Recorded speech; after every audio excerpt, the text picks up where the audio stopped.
ini kita bisa bersama-sama di tempat ini ya. Saya senang sekali ya Bapak Ibu Saudara. Kayak kangen gitu. Coba senyum dulu lah yang paling manis, nggak apa-apa lah di dalam masker ya kan. Kelihatan kok. Kelihatan. Ayo senyum dulu kanan kiri. Ya. Anggap aja mau dipotong kan gitu.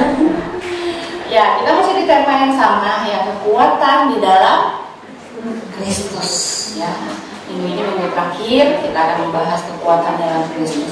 Nah, saudara, ketika kita bicara tentang kekuatan dalam Kristus, banyaknya manusia, banyaknya orang ya. Pada umumnya orang itu, kita itu manusia takut. Takut apa? Takut terlihat lemah. Ya, kalau dibilang, aduh aku punya masalah ini, aduh aku punya kelemahan nih, cenderungnya kita pengennya orang lain nggak tahu deh kelemahan saya. Ya, saya nggak mau deh ceritain sama orang lain. Ya, saya mau kelihatan kuat, saya mau kelihatan baik-baik saja. Ya, jangan sampai nanti orang bilang hidup saya tidak berbuah, hidup saya kurang beriman. Banyak kita sering seperti itu ya, termasuk orang-orang percaya. Tapi saya percaya di keluarga Nura tidak ada yang seperti itu. Bapak saudara, kita mau belajar hari ini. Saya kasih subtema yaitu kekuatan di dalam kelemahan. Seringkali kita gimana ya?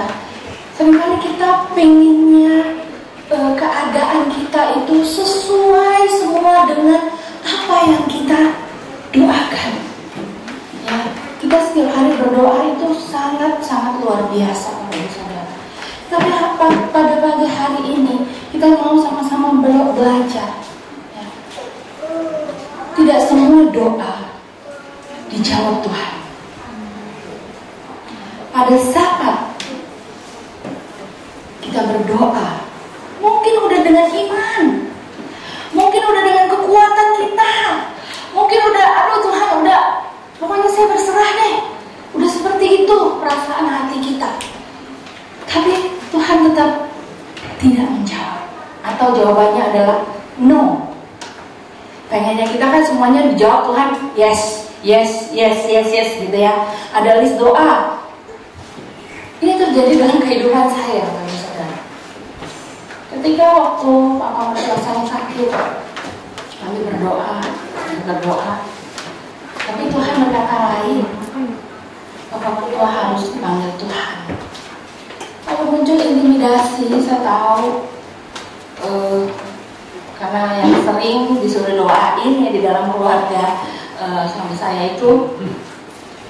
saya gitu kan, karena mereka tahu pendeta dan setiap kali apa-apa berdoa dong buat Papa, berdoa dong pagi, siang, malam, berdoa dong.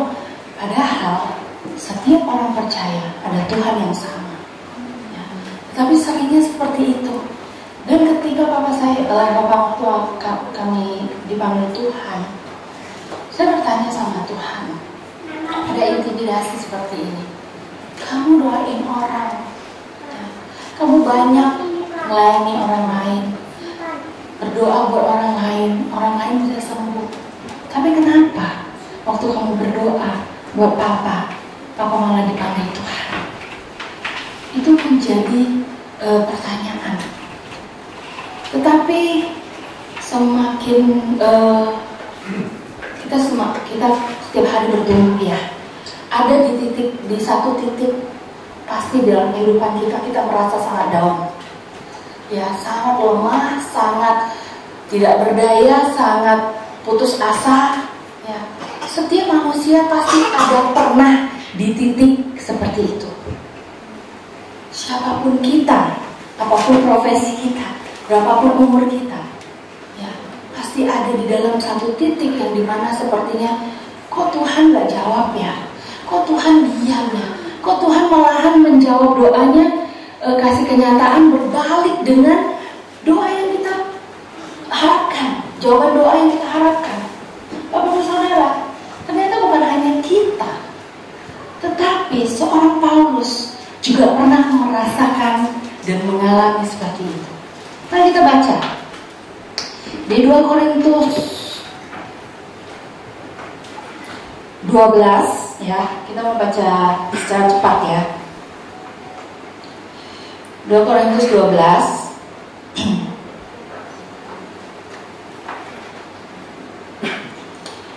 ayat 1 sampai yang ke-10. Saya akan bacakan.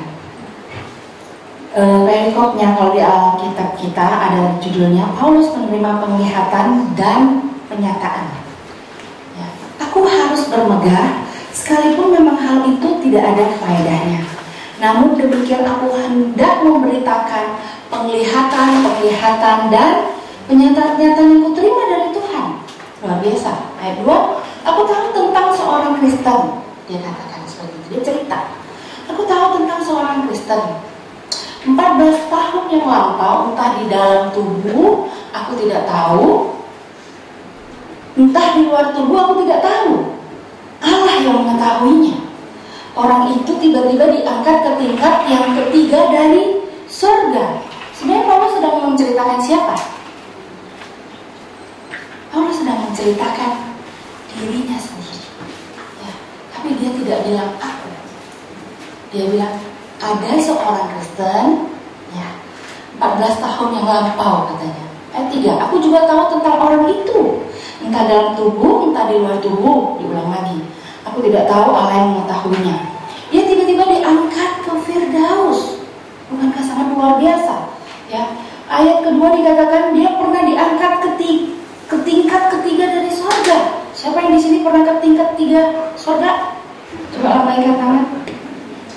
Ya ibu, rumah aja nggak ada tingkat 3, mau surga lagi kan? Ayat 4, dia tiba-tiba diangkat ke Firdaus. Dan dia mendengar kata-kata yang tak terkatakan, yang tidak boleh diucapkan manusia. Ayat 5, atas orang itu aku hendak bermegah, tetapi atas diriku sendiri aku tidak akan bermegah selain atas kelemahanku. Ini orang yang sangat luar biasa. Padahal dia sedang mengalami pengalaman yang sangat luar biasa ya. Diangkat ke tingkat 3 di sorga. Dia pernah lagi ke Firdaus ya. Tetapi dia bilang aku tidak boleh bermegah selain atas kelemahanku. Ayat 6, sebab sekiranya aku hendak bermegah juga, aku bukan orang bodoh lagi, karena aku mengatakan kebenaran, tapi aku menahan diriku supaya jangan ada orang yang menghitungkan kepadaku lebih daripada yang mereka lihat padaku atau yang mereka dengar dari padaku. Ayat 7, perhatikan Bapak Saudara. Dan supaya aku jangan Bapak Saudara meninggikan diri karena pernyataan yang luar biasa itu, maka aku diberi suatu duri di dalam dagingku, yaitu seorang utusan iblis untuk menggocok aku supaya aku jangan meninggikan diri. Ya. Tentang hal itu aku sudah 3 kali berseru kepada Tuhan. Paulus juga bukan cuma sekali minta, Tuhan tolong cabut duri dari dalam dagingku. Ya, kira-kira seperti itu doanya. Ya, Tuhan aku gak sanggup lagi. Padahal aku pernah Kau bawa di jalan-jalan ke Firdaus. Padahal aku pernah ke tingkat 3 sorga. Bukan orang yang biasa merasakan hal-hal supranatural seperti itu. Dia masih orang yang sangat luar biasa. Tetapi waktu dia berdoa, Tuhan bilang apa?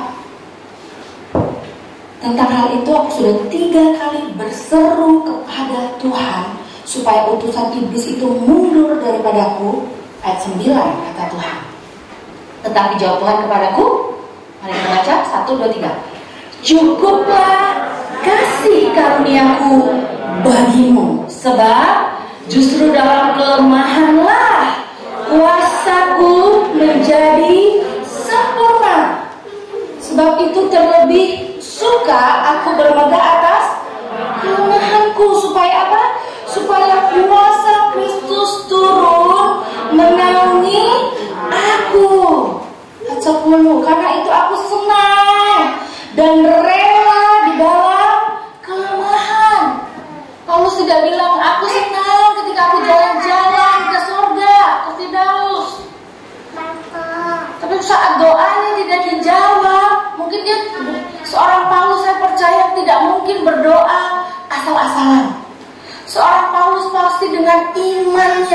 iman percayanya, berdoa minta Tuhan tolong cabut duri dalam dagingku.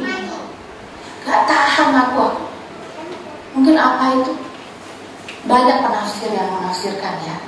Saya tidak membahas itu, tapi pasti itu sesuatu yang menyakitkan. Itu pasti sesuatu yang mengganggu, ya. Itu pasti sesuatu yang tidak diharapkan. Dia berdoa 3 kali, tapi Tuhan jawab no. Tuhan jawab apa? Cukuplah kasih karuniaku bagimu, sebab justru dalam kelemahanlah kuasaku menjadi sempurna. Ayat 10 luar biasa sekali. Paulus, dia tidak mengeluh, dia tidak marah sama Tuhan, ya, dia tidak berbantah-bantahan sama Tuhan, dia tidak banyak pertanyaan. Dia bilang, karena itu aku senang dan rela di dalam kelemahan, di dalam siksaan, di dalam kesukaran, di dalam penganiayaan dan kesesakan oleh karena Kristus. Sebab jika aku lemah, maka aku kuat. Bapak Ibu Saudara, kita mau belajar dari seorang Paulus. Paulus yang sangat luar biasa aja. Waktu dia berdoa, tidak semua doanya langsung dijawab Tuhan. Tidak semua doanya langsung Tuhan jawab yes. Seringkali kita seperti itu, di titik di mana kita berdoa, tapi seolah-olah yang menjadi kenyataannya berbalik dari harapan kita. Ya. Seringkali mungkin Tuhan belum menjawab. Seringkali Tuhan mungkin seperti seolah-olah Dia tidak ada, seolah-olah Dia tidak, dia diam, seolah-olah Dia tidak memperdulikan setiap kita, seolah-olah Dia membiarkan kita berjalan sendirian. Tapi tahukah Bapak Ibu Saudara, Paulus pernah mengalami, bukan hanya Paulus, tetapi teladan kita, Yesus Kristus. Waktu dia berdoa di Taman Getsemani dengan sangat ketakutan. Dia ketakutan bukan karena dia harus menjalani hukuman yang berat. Dia ketakutan, ada satu ketakutan, ada satu perasaan yang sangat sangat asing di dalam kehidupannya. Karena apa? Karena sebentar lagi dia akan terpisah dari Bapa. Itu yang membuat dia tersiksa. Tapi Yesus saat dia berdoa, Bapa, kalau boleh cawan ini berlalu. Apakah cawannya berlalu, Bapak Ibu Saudara? Tidak. Tapi Yesus kita luar biasa. Bukan kehendakku, tapi kehendakmu lah yang jadi. Ya, jadi Bapak Ibu Saudara, kalau saat-saat ini mungkin kita di titik yang terendah, kita belum menerima jawaban doa kita, ya. Mungkin kita mengalami hal yang tidak enak saat kita, aku ikut Tuhan loh, aku berjalan dalam panggilannya loh, tapi kenapa seperti ini? Ya, sama seperti Paulus. Tidak semua yang dia mau langsung dia dapatkan. Saya belajar kalau dari perikop ini, kita mungkin tidak bisa menyelami ya semua hati Tuhan. Tapi kalau kita belajar dari perikop Paulus saja, kadang-kadang apa yang kita anggap tidak baik buat diri kita, itu Tuhan bisa pakai supaya kita apa? Supaya kita tidak meninggikan diri. Karena Paulus pernah mengalami hal-hal yang supranatural, ya. Tapi juga dengan izin Tuhan, ya. Tuhan tahu Paulus bisa melewati ini. Makanya dia bukan cabut duri dalam dagingnya, dia bukan cabut sesuatu yang mungkin Paulus merasa gak enak, tapi Tuhan bilang, cukuplah kasih karuniaku bagimu, sebab justru dalam kelemahanlah kuasaku menjadi sempurna. Sangat luar biasa Bapak Ibu Saudara. Kalau kita pelajari, kalau kita renungkan ya perikop ini, luar biasa. Seorang Paulus 3 kali berdoa, Tuhan tidak jawab. Malahan Tuhan jawab, no, tidak. Cukup kasih karuniaku. Ya. Dan Paulus tidak komplain. Ya. Tapi Paulus bilang, aku senang dan rela di dalam kelemahan.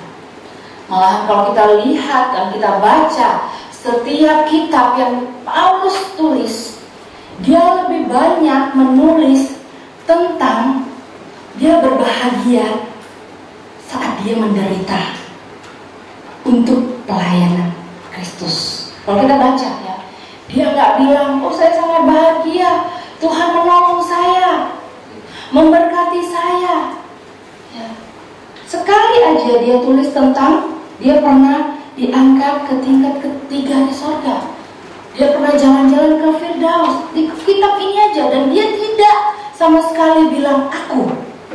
Ya, tapi dia bilang ada seorang Kristen. Paulus orang yang sangat rendah hati. Paulus tahu kasih karunia Tuhan cukup baginya. Ya. Paulus bukan orang sembarangan. Waktu dia belum mengenal atau belum ditangkap oleh kasih karunia Tuhan, dia adalah orang yang luar biasa sebenarnya, orang pintar, orang yang disegani, ya bukan orang ecek-ecek. Tapi waktu dia mengikut Tuhan, ya, penderitaan, penganiayaan, hal-hal yang mungkin dia pikir kalau ikut Yesus enak-enak aja kali ya, kan kasih karunia.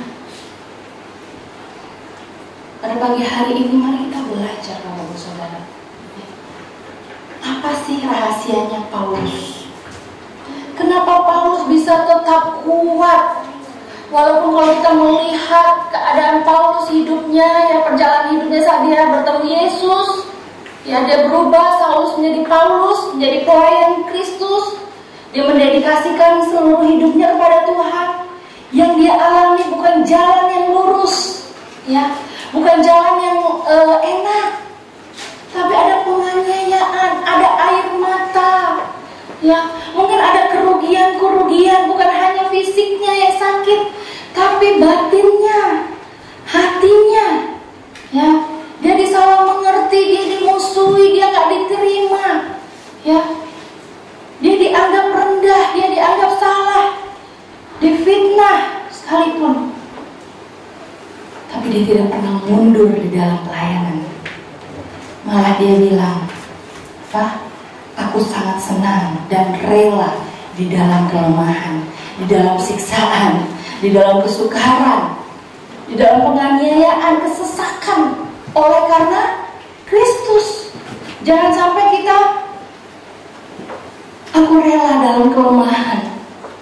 Karena apa? Karena dosa yang saya buat. Itu beda, Bapak Saudara. Ya, kalau karena dosa kita akan menderita, kita akan terintimidasi, ya. Tapi karena kalau sesuatu yang kita tidak harapkan terjadi, mungkin saat kita melayani Tuhan, saat kita bergesekan dengan sesama pelayan Tuhan, ya, tetaplah kuat, Bapak Ibu Saudara. Amin. Karena mengikut Tuhan itu bukan semuanya baik-baik aja. Masih ada kelemahan, masih ada masalah, masih ada tantangan yang harus kita hadapi. Mari kita belajar pada pagi hari ini, ya. Ada 4 poin yang kita bisa belajar dari seorang Paulus. Kenapa sih Paulus bisa, ya, tetap kuat, tetap semangat, walaupun dia bilang dia dalam kelemahan. Mari kita buka di 2 Korintus 12. Kita mau belajar 2 Korintus 1. 2 Korintus 1 ayat yang ketiga sampai yang ke-11.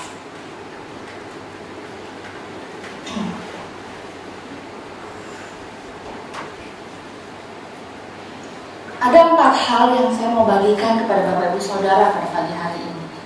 Ya.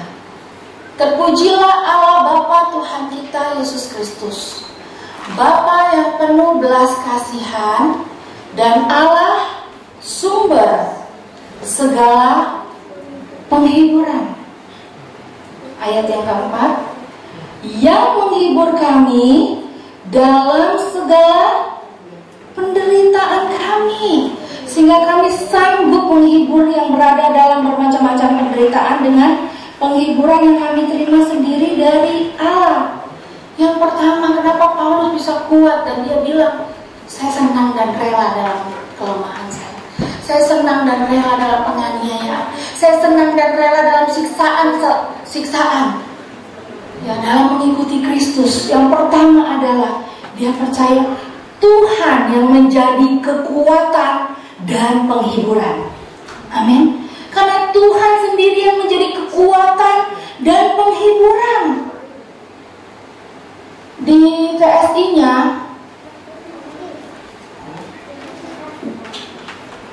yang ada TSI, karena di sini nggak bisa buka TSI di LCD. Boleh bantu saya untuk baca ayat yang ketiga. Ayat 3, katakan terpujilah Allah, yaitu Bapa dari Tuhan kita Kristus Yesus, Bapa yang penuh belas kasihan dan Dia yang selalu menguatkan kita. Dia Tuhan yang selalu menguatkan kita. Amin. Jadi kalau kita ada masalah, ada kelemahan, ingat Tuhan sendiri yang memberi kekuatan. Tuhan sendiri yang memberi penghiburan lewat apa? Lewat Roh Kudus. Roh Kudus yang senantiasa akan menghiburkan kita. Roh Kudus yang senantiasa akan menguatkan kita. Kita akan semakin dekat kepada Tuhan. Jangan pernah takut dengan masalah-masalah. Jangan pernah malu kalau kita punya kelemahan. Seperti Paulus, ada duri dalam daging. Ya. Dia minta Tuhan tolong cabut. Tuhan tolong, saya udah menderita nih. Gak tahan lagi nih. Tuhan mau cabut, tapi dia gak cukup kasih karunia. Seolah-olah kan Tuhan jawabnya enggak gitu ya. Seperti itu. Jadi yang pertama, ketika ada kelemahan, ketika ada masalah, yang pertama adalah apa? Tuhan yang menjadi kekuatan dan penghiburan kita. Amin, Bapak Ibu Saudara. Tuhan yang menjadi kekuatan dan penghiburan kita. Ayat yang selanjutnya,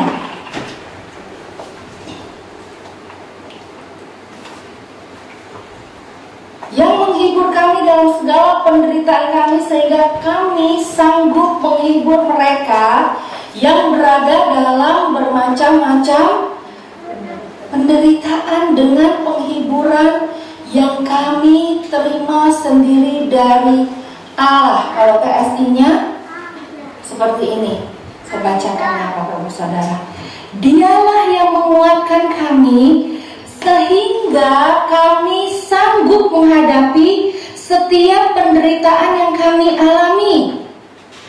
Karena dengan kami kuat, kami bisa menguatkan orang lain yang mengalami bermacam-macam penderitaan. Mereka dikuatkan ketika kami bersaksi kepada mereka bagaimana Allah sudah menguatkan kami lewat penderitaan yang kami alami. Yang kedua, Paulus bisa kuat dan tetap semangat. Paulus tahu, ya, penderitaan yang dialami, yang kuatkan adalah Tuhan. Yang menguatkan dia Tuhan. Dia dikuatkan untuk menguatkan orang lain, untuk bersaksi bahwa Tuhan itu menyertai saya. Kadang-kadang kita nggak tahu kenapa sih kita mengalami seperti ini. Kadang-kadang kita berdoa, Tuhan, saya nggak sanggup lagi, kenapa seperti ini? Kok tiba-tiba saya kehilangan pekerjaan? Kok saya tiba-tiba kehilangan teman saya, sahabat saya? Kok tiba-tiba saya difitnah seperti ini sih Tuhan? Kok saya bisa mengerti Tuhan? Padahal kan saya sudah melayani, padahal saya sudah berusaha untuk memberikan yang terbaik. Kenapa masih dinilai jelek Tuhan? Banyak kelemahan-kelemahan, banyak masalah yang terjadi mungkin datang dalam kehidupan kita tanpa kita undang gitu, ya, out of our control. Hal-hal yang kita nggak bisa kontrol datang. Paulus juga tahu, karena penderitaannya yang menguatkan adalah Tuhan. Ketika dia dikuatkan, dia juga bisa bersaksi, ya, dikuatkan untuk menguatkan orang lain. Ada kesaksian. Kalau kita pernah ditolong Tuhan, kita bisa juga menolong orang lain, karena kita pernah mengalami pertolongan Tuhan. Amin. Kalau kita tidak pernah merasakan masalah, kita nggak pernah merasakan sesuatu yang nggak enak, kita nggak pernah bisa mengencourage orang lain ketika orang lain mengalami hal itu, karena kita tidak merasakan. Ya, tapi misalnya saya pernah loh, di tabungan saya tinggal 0, Tuhan nolong. Tiba-tiba ada datang teman, aduh saya lagi bokek nih, gimana ya? Kita ceritakan. Ya, tentunya kita harus bekerja, kita harus berusaha, ya, bukan kita tunggu diam aja, ya kan, nanti ada duit mengalir dari langit gitu kan, cuk turun, ya enggak seperti itu juga. Tapi maksudnya adalah biar penderitaan, masalah yang datang, ya, saat kita dikuatkan, saat kita ditolong, kita juga bisa menguatkan orang lain. Kesaksian kita, ya, kita bisa memberikan solusi kepada orang lain karena kita pernah mengalami. Kalau kita tidak pernah mengalami, kita sulit untuk mengencourage orang lain karena kita tidak di posisi seperti itu. Coba kita buka di Ibrani, ya, Ibrani 4 ayat yang ke-14. Karena kita sekarang mempunyai imam besar agung yang telah melintasi semua langit, yaitu Yesus Anak Allah, baiklah kita teguh berpegang pada pengakuan iman kita. Ayat 15. Sebab imam besar yang kita punya bukanlah imam besar yang tidak dapat turut merasakan kelemahan kita. Kita punya imam besar agung. Saat kita terjepit masalah, kita punya Yesus Kristus, ya. Bukanlah imam besar yang tidak dapat turut merasakan kelemahan-kelemahan kita. Sebaliknya, sama dengan kita, ya, Ia telah dicobai, hanya tidak berbuat dosa. Ayat 16. Sebab itu marilah kita dengan penuh keberanian menghampiri tahta kasih karunia, supaya kita menerima rahmat dan menemukan kasih karunia untuk apa? Untuk mendapat pertolongan kita pada waktunya. Jangan pernah takut dan jangan pernah khawatir. Ada imam besar agung, Yesus Kristus namanya. Amin. Dia bukan Tuhan yang jauh. Dia bukan Tuhan yang tidak bisa merasakan kelemahan-kelemahan kita. Karena apa? Karena dia pernah merasakan. Tapi bedanya, Tuhan tidak pernah berdosa, ya. Kita mungkin masih di dalam kelemahan kita mengeluh aja, kita kurang percaya aja, ya. Kita khawatir aja, kita berdosa. Tapi Tuhan tidak pernah khawatir, karena Dia tahu Bapaknya memelihara dia. Amin. Tapi Dia tahu kelemahan kita, saudara. Jadi kalau ada kelemahan, ada masalah, ada tantangan, ada penderitaan yang belum terselesaikan, ingat baik-baik, Tuhanlah yang akan jadi kekuatan dan penghiburan kita. Amin. Kita dikuatkan untuk menguatkan orang lain. Ada maksud Tuhan yang mungkin orang bisa di Kejadian 50 ayat 20, Kejadian 50 ayat 20, Yusuf pernah bilang kayak gini, memang kamu telah mereka-rekakan yang jahat terhadap aku, tetapi Allah telah mereka-rekakannya untuk kebaikan, dengan maksud melakukan seperti yang terjadi sekarang ini, yakni memelihara hidup suatu bangsa yang besar. Luar biasa, ya. Kalau kita tahu kehidupan Yusuf juga banyak sekali penderitaan, ya. Tetapi ternyata ada maksud besar. Amin. Orang bisa mereka-rekakan yang jahat terhadap diri kita, ya. Tapi Tuhan bisa mengubah untuk mendatangkan kebaikan. Amin. Tuhan kita sangat baik, Bapak Ibu Saudara, ya. Tuhan kita sangat baik. Poin yang ketiga, kita balik lagi di 2 Korintus 1 ya.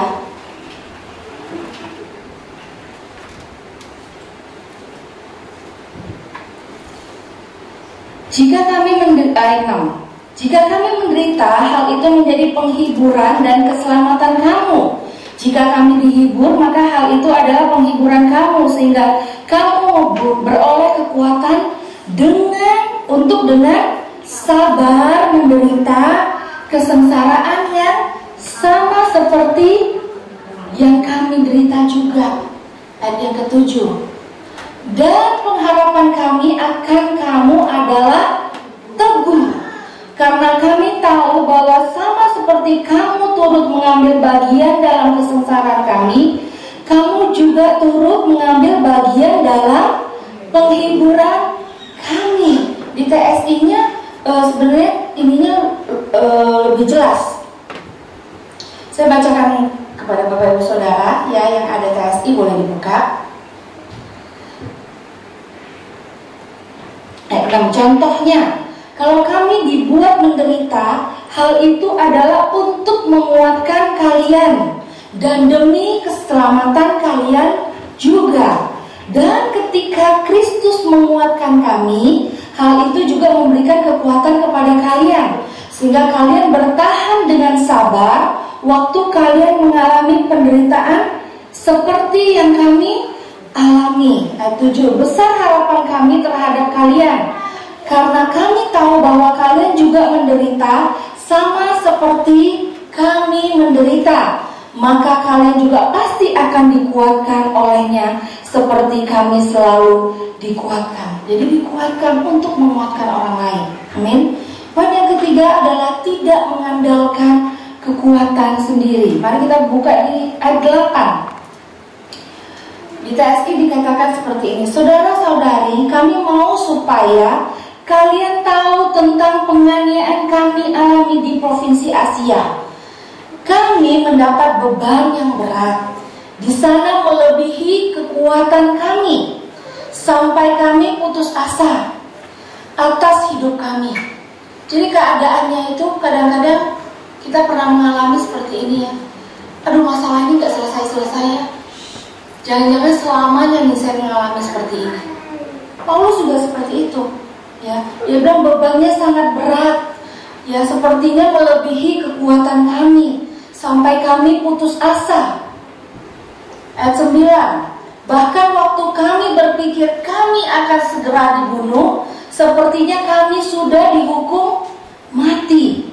Hal itu terjadi supaya kami tidak mengandalkan kekuatan kami sendiri, tetapi mengandalkan Allah yang menghidupkan kembali orang mati.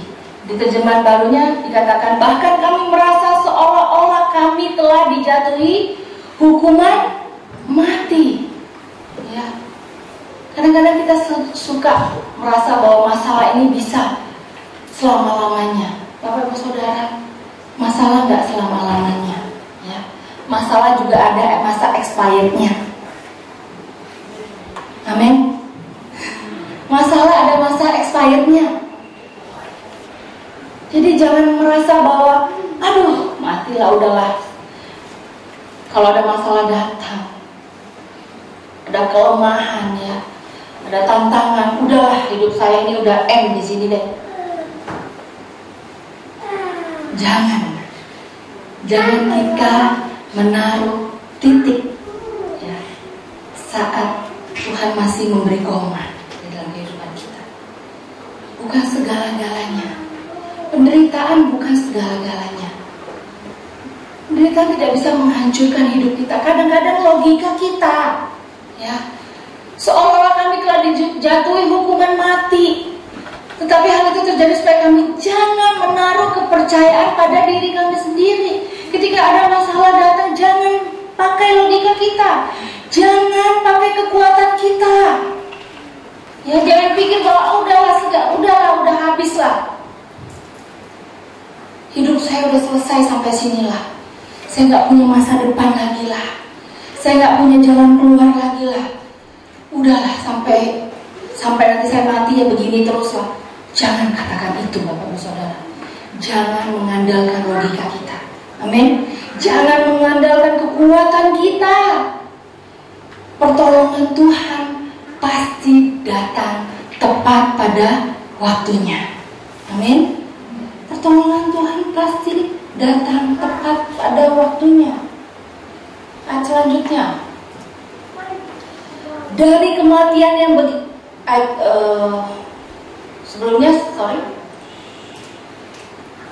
bahkan kami merasa seolah-olah kami telah dijatuhi hukuman mati.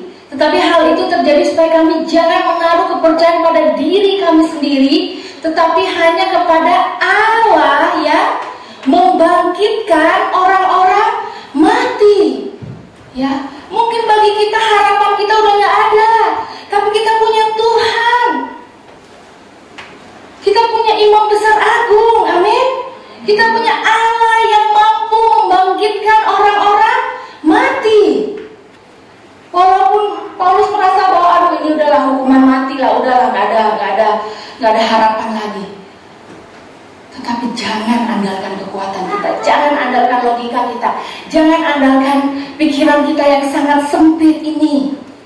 Amin. Kita punya Allah, walaupun dijatuhi hukuman mati, kita punya Allah yang dapat membangkitkan orang-orang mati. Amin. Wow, luar biasa. Ayat 10. Dari kematian yang begitu ngeri, Ia telah dan akan menyelamatkan kami. Mungkin kematian itu adalah hal yang paling menjadi momok ya. Takut. Manusia itu takut mati. Tetapi apa, dari kematian yang begitu ngeri, Ia telah dan akan menyelamatkan kami. Katanya, ada penyelamat kita. Walaupun kita mati, ada Allah yang mampu membangkitkan orang-orang mati. Mungkin gak ada harapan lagi. Orang pikir bahwa gak ada harapan lagi hidupmu. Orang bisa bilang gak ada harapan lagi, mana buah kamu. Kita hidup bukan karena perkataan manusia. Kita hidup karena perkataan firman. Amin, Bapak Saudara. Ya. Dari kematian yang begitu ngeri, Ia telah dan akan menyelamatkan kami. Kepadanya kami menaruh pengharapan kami bahwa Ia akan menyelamatkan kami lagi. Sudah ada pengalaman ya, ditolong Tuhan. Sudah ada pengalaman ditolong Tuhan. Dan Paulus tahu Tuhan pasti akan menolongnya lagi. Walaupun hukuman mati, dia punya Allah yang mampu membangkitkan orang-orang mati. Jadi tidak ada ending di dalam kehidupan Paulus. Tidak ada sesuatu yang bisa membuat dia takut Tidak ada sesuatu yang dapat menggentarkan dia ketika Tuhan di pihak dia. Amin. Kita mau belajar pada pagi hari ini. Ya, 3 hal yang kita udah belajar tadi apa? Tuhan kekuatan. Ya, Tuhan yang menjadi kekuatan dan penghiburan kita. Yang kedua, kita dikuatkan untuk menguatkan orang lain supaya ada kesaksian hidup. Kita bisa mengencourage orang lain. Kita bisa pakai hidup kita untuk bercerita.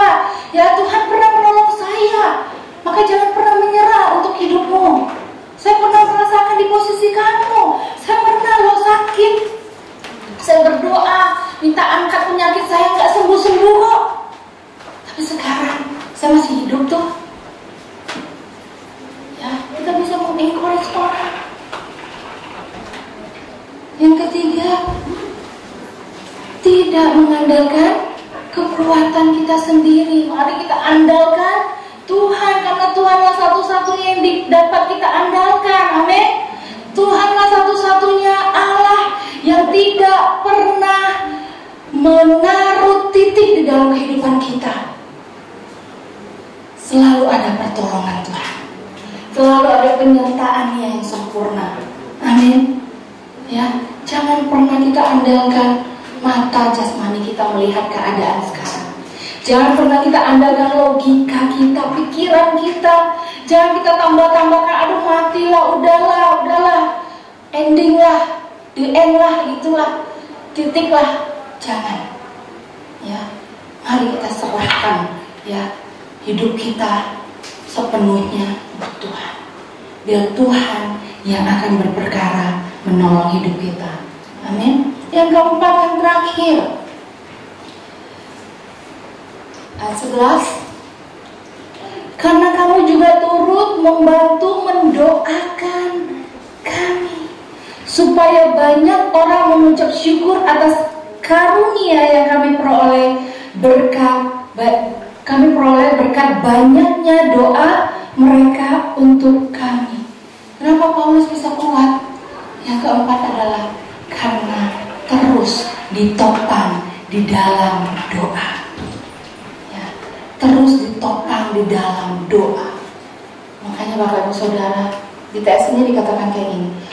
Di TSI-nya di ayat 11 dikatakan kayak gini. Pertolongan itu terjadi karena kalian masing-masing terus menopang kami di dalam doa-doamu. Dan Allah akan terus menolong kami sebagai jawaban atas doa dari banyak orang, sehingga banyak orang akan bersyukur kepadanya. Ya, terus ditopang dalam doa. Makanya perlu sekali Bapak Ibu Saudara, keluarganya, kita bersama-sama terus saling mendoakan. Amin. Perhatian yang tidak kita bisa tunjukkan sebenarnya saat kita mendoakan orang itu. Mungkin orang itu nggak tahu. Mungkin kita tidak membelikan apa-apa, ya. Tapi kalau setiap doa kita ada nama orang itu adalah berkat yang luar biasa. Kita satu sama lain perlu ditopang di dalam doa. Amin. Kita satu sama lain perlu saling mendoakan. Itulah akan menjadi kekuatan kita.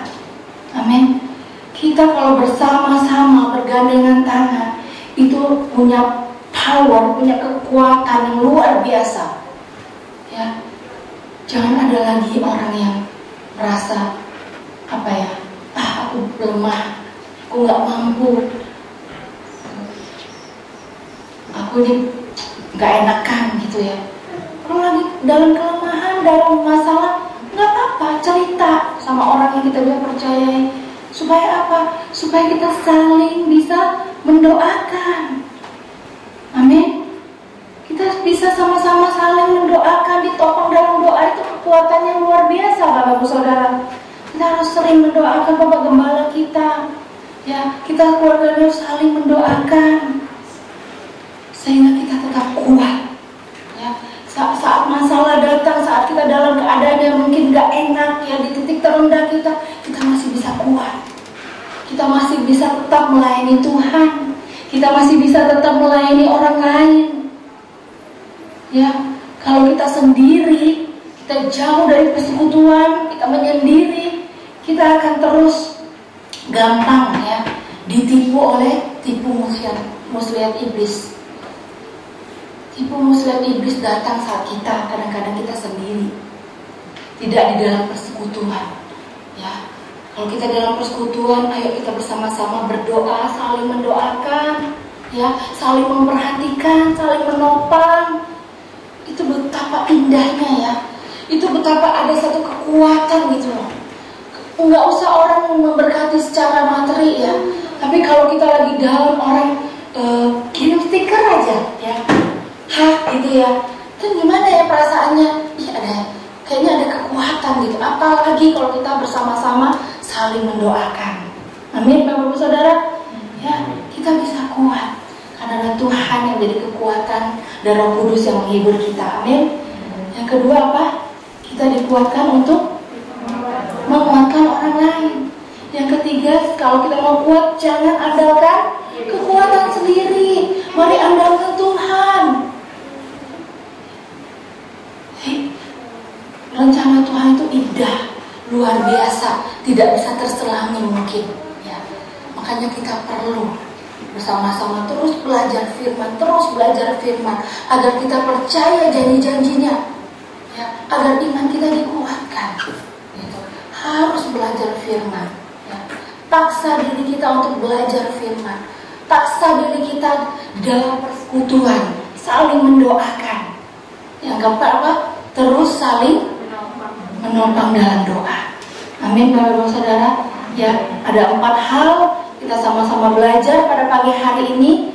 Saya percaya masalah yang datang dalam kehidupan kita itu tidak membuat kita mundur, ya, tidak membuat kita lemah, tetapi kita adalah orang-orang yang tangguh.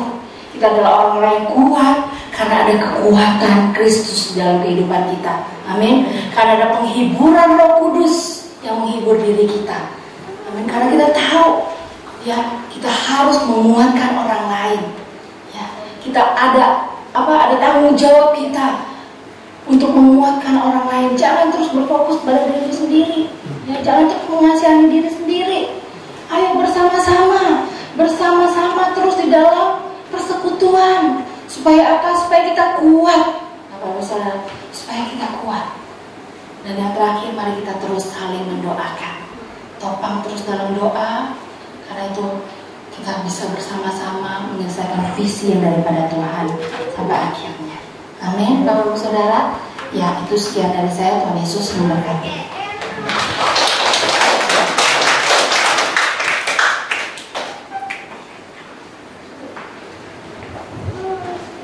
Ya, terpuji nama Tuhan. Saudara diberkati, amin. Beri kemuliaan dulu buat Tuhan. Haleluya. Mari kita siapkan hati kita untuk terima perjamuan kudus. Mari saudara, saya undang pemain musik, singer, WL semuanya. Kita siapkan hati kita.